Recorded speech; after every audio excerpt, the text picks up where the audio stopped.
Hello guys, welcome to techno channel guys. तो इस प्रकार का प्रोडक्ट कटिंग करना है जिसको कि पिनियन कहते हैं। रैक पिनियन आपने देखे होंगे, अगर नहीं देखे तो मैं आपको अगली वीडियो में बताऊंगा कि रैक क्या होता है, पिनियन क्या होता है। तो ये पिनियन गियर है, इसमें गियर कटिंग है, इस साइड में गियर कटिंग है, ये पूरी साफ्ट है और इस साफ्ट को हमें तैयार करना है। इसके लिए हमने रफली मटेरियल ये ले लिया है और ये वाला प्रोडक्ट हमें तैयार करना है। तो चलिए शुरू करते हैं आज की वीडियो।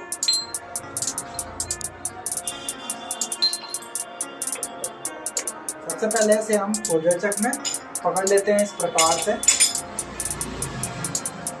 ये फोल्डर चक में हमने इसको पकड़ लिया, उसके बाद इसको सीधा करेंगे।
तो इस प्रकार से गाइज ये प्रोडक्ट कंप्लीट तैयार हो चुका है। अब इसमें गियर कटिंग होगा, तो ये देख सकते हो इसके ऊपर जो है गियर कटिंग होगी, जिसको कि पिनियन कहते हैं, पिनियन गियर। तो मिलिंग मशीन